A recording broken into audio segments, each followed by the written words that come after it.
Welcome back to this week's Gear Change episode of the Drivetime podcast. I'm joined again in the studio by Matt Galvin. He's the Managing Director of Polestar.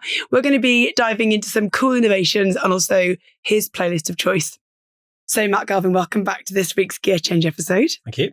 So just thinking about the main episode, we covered some really amazing innovation that, unless you're looking at the Polestar website or really delving into EVs, you may not know. So there were two or three really cool things that we covered in the main episode. I think it's really good to just remind ourselves from that whole 45-minute conversation. So just talk about the Google integration, which was one of the things that this car will literally tell you how long to charge for, where to go, everything. So just talk about some of the cool features in that integration. So Polestar was the first to have Google built into one of its cars, and then lots of industry competitors followed. So it's always nice to be the first to something. And the cool thing about that is that you haven't got to think about anything. No. So life's busy, full of decisions and stress and got to be here, there and everywhere. Google built in means that the car will tell you where you need to charge, how long for, and how long it is to get to your next charge point if you've got more than one to visit. So, and it will tell you if the charger's free, if it's working, how many are being used, and it's dead easy. So I think that's the whole point around Google built-in and electric cars. People get really concerned about what happens if I need to charge it. And it's a very valid concern. You haven't got to worry with Google built-in. It does it all for you. The integration with Polestar is seamless. Obviously, we now see a lot of AI. We talked about features over the air in the main episode, and we know that Google has Gemini. There's a lot of AI tools that are automating a lot of things. Can we expect, will that be coming automatically? That will be a Gemini as a voice assistant will be coming as well. So that's part of it. And we've just launched, I didn't talk about this in the main episode actually, so it's an exclusive for the Gear Change episode. We've just launched live lane assistance through Google. So, when you're coming out to a junction, there's sometimes quite a few different lanes to think about and roundabouts and where do I need to be and all these good things. So it uses AI, Google AI and the car's cameras to be able to tell you which lane you need to be in to make the next turn, which sometimes isn't obvious, because some of these roundabouts are 4 or 5 lanes approaching them. So it's quite easy to be in the wrong lane, right? So this will have it right in front of you, right? You need to be in this lane for this long and then you need to turn left, so it takes all the pressure away. I've gone spectacularly wrong sometimes with that now. So have I. All the time. Spectacularly wrong. And you're because you just don't know. Your sat nav doesn't seem to catch up with you quickly enough when you're trying to zoom it in. Some cameras will, or some of the sat nav things, it does zoom in for you. So you can see, I'm turning left, or it's the first or the second exit. You can then make an informed decision. But that is a really helpful this will thing. know if a lane's closing or if it's closed or if there's a broken down car in it, for example. So it will know before you get there and therefore move you into the right lane so you can carry on. So, and it's right in front, it's in your DIM, your driver information management display. Like heads up. So you haven't got to take your eyes off the road and look and try and zoom in and fiddle with the map. So that's available in Polestar 4, just launched it.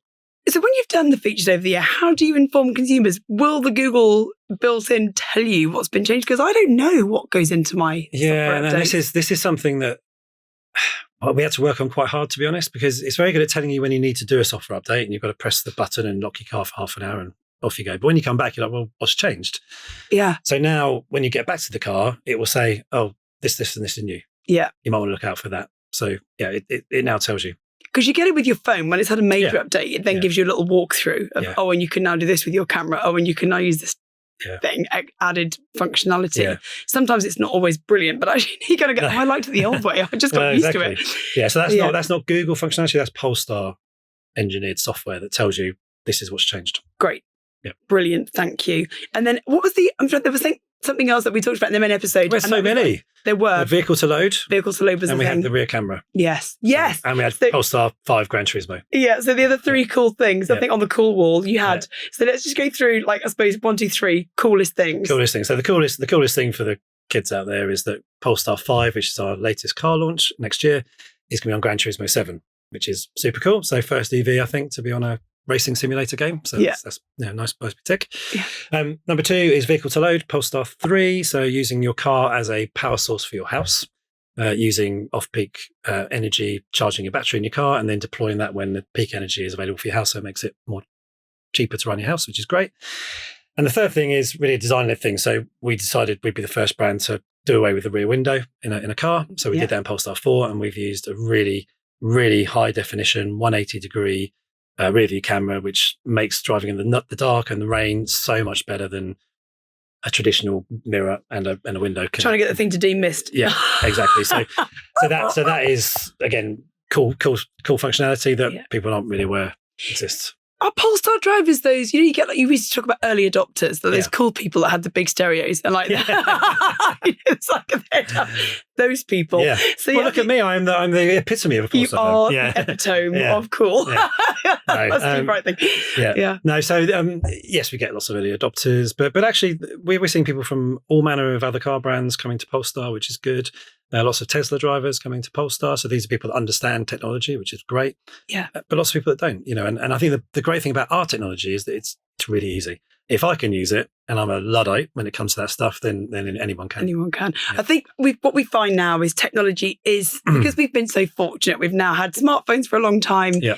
And I heard something else the other day, actually, that people are dumbing down TV programs because everyone's multi-screening. I was like, you're joking. Yeah. So the plot lines are having literally explained to you because you're probably not looking at the thing, you're looking at your phone. But I suppose we're so used to technology being intuitive that's kind of then fed into other technology, whether it's our mobility or the washing machine or the oven time, whatever it is.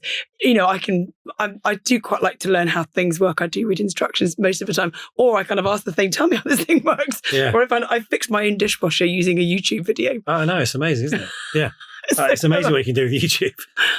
I've got to fix this myself. I'm going to find out how to do it. Yeah. So I think, if it feels intuitive, then it's easy, then people will use it and advocate for it as well. So, So what else can we do around the biggest myth around technology that you can sort of like shine a light on for this episode? There's two things for me, and let's hone in on electric cars because that's why I'm here. Yeah. So electric cars go far enough. The myth is they don't go far enough. You can't charge them. They will outrun your bladder. I'm sorry, that is a fact. We're a certain age. We are a certain age. If you can't see us. Sadly. But I mean, let's be honest. Kids go to the toilet more than we do. So the car will outrun your bladder. That's the biggest myth I think that exists within EV circles. Outside EV circles today, and it has to stop because it just simply isn't. It's not true. It's not true. Yeah, it's not true. In fact, I think that the EV battery range on the kind of, what was that? Was it the Polestar 5? Polestar 3. So we Polestar just Guinness 3. World Record for the furthest distance travelled on a full charge. It's longer than my petrol car. 580 miles. It's more range than my petrol has. How far do you want to go? I've never done a whole journey in one tank. No. I've never done a whole journey in one tank. I've got loads of friends that will say to me, oh yeah, but what happens when I go to Cornwall once a year? Or what happens when I go skiing? I go, yeah, but that's once a year. Now that 99% of the time, it's fine. And even when you do go to Cornwall, guess You've what? got to stop. There is electricity down there and there are charges. So it's all fine. Don't worry about it. You're not going to be in the dark. Yeah. They do have street lighting and other things you can plug in. Yeah. So that's probably the biggest myth. I love that. So they go far enough. Stop complaining. The car will outrun your bladder. And end of. Some petrol cars. And yes. So for you then, Matt, what's one tech tool that you can't live without in your life? Well, we talked about it earlier, actually, and it's the remote functions of your car, especially in this weather, right? Or even in the heat, cooling it down before you get in, or heating up before you get in. Listen, I know it's first world problems, but that's so cool, and I use it all the time. Yeah, I just recently used for the first time. My app told me that my car was telling me that it needed servicing, and I was thinking I really must get it done. It's on a service plan, blah blah blah, and I did it in the app. I actually did it from the app, booked the service all through the app. Yeah. And it integrated to the dealerships. And luckily, out one of our systems, I was like, yes, it works. I know technology works. Yeah. So I think when you try it, when you test it, it works. It's really great. So thank you, software engineers, for making that thing. Absolutely. But also, I love the fact that I feel super smug when I can just see, how much charge have I got? How much, whatever have I got? How much? So it is really handy that you can send your nav to your car from your phone. It's all connected. It's really good. And that functionality will continue to develop. Yeah. From diagnostics to the vehicle to loading, how much energy is your house taking from your car, and it'll all be there. Just thinking about vehicle to load then, if I'm thinking about doing that, what steps do I need to take to make that happen?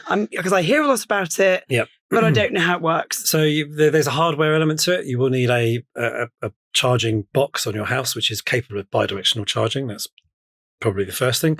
And a car that can do it. Yeah, a battery that's big enough to hold some energy. Yeah, but I mean, the typical household uses 8 to 10 kilowatts a day. So most batteries are 50, 60, 70 kilowatts in a car. So and you're going to charge it again overnight anyway. So it's not a big deal. So yeah, so you're going to need a bit of hardware which can take the power from your car, and then also a car that can give you the power to the house. So that's the two things you need. I think we have so many smart home devices now. I tell my Alexa when to turn on the garden lights.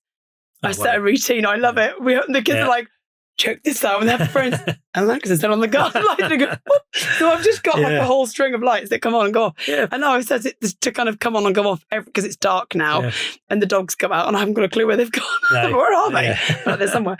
So, but it comes on and goes off. So we can set routines up. My kids always turn their bloody lights on and leave them on. So I think actually there are some really great things that are coming that are already here. We just need to adopt it. I think you're right. It's about adoption, and connected house is a big one, isn't it? So like the heating for your home, in lots of cases, in mine anyway, is through an app, and you can. I have Hive. I can control it from here. Same. If you're away on holiday and you're a bit tight like I am, I turn it all off. And then 4 hours before I get home, I switch it on to make sure the house is warm when you get home. So there's so many examples, isn't there, where technology is in our lives, and we don't even realise we're relying on it. To be honest. I know we do take it for granted. So it kind of takes thinking away from it. I love the fact though that you kind of connect the Google kind of built-in thing. It means that you don't have to think about where to charge, and it will kind of tell you. It's such a big deal, honestly. I think for people that are first time into EV, it's a game changer. So the other thing as well that we always like to think about is what's the most exciting innovation you can see coming in the next 5 years, whether it's to do with just Polestar or the way that the wider integrations that are coming around it. But for automotive, what are the most exciting innovations you can see? Well, this is not. I mean, it's kind of linked to automotive, but it's not automotive, pure automotive. I mean, I think I said earlier on in the main session actually, green energy, clean energy, renewable energy is something that is becoming more and more advanced as we go on.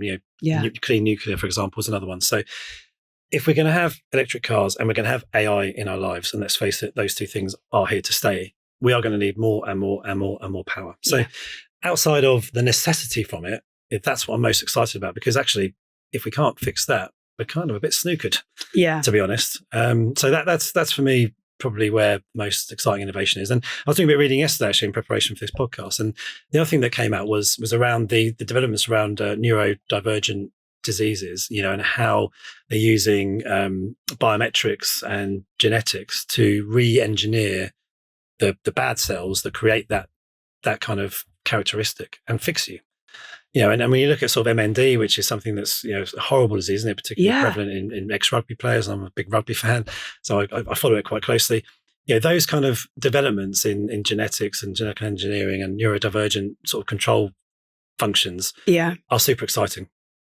On a couple of the podcasts, we've had AI experts coming on. So we had one from Kyndryl. We also had Jane from ThoughtSpot, and they were talking about how data is being used. And some of the other verticals that they talked about was health. Right. So one, I was talking about those indicators. I've got like family history of like breast and ovarian cancer. So actually you think, how can you start to track early detection of those things and make sure that you're ahead of it and you treat patients sooner rather than it being too late. So I think there's some really clever things coming. And even with the aging population that we're seeing in society today, my mum just had a knee replacement. A robot did it. And you're like, wow, a robot's just replaced your knee. We talk about long waiting lists and the NHS and all those kind of things. These kind of advances in technology are going to mean those waiting lists are becoming shorter. If you've got robots doing knee replacements, brilliant. Do double the number in a day or whatever. So there's so much happening, isn't there, outside of automotive that, because we are in our little bubble, and I'm guilty as anyone living in it, to be honest. But you look outside and you see what's going on there. There's some really cool stuff going on. Blimey. That is, that is amazing. Robots, I didn't know that was even a thing. Yeah. There you go.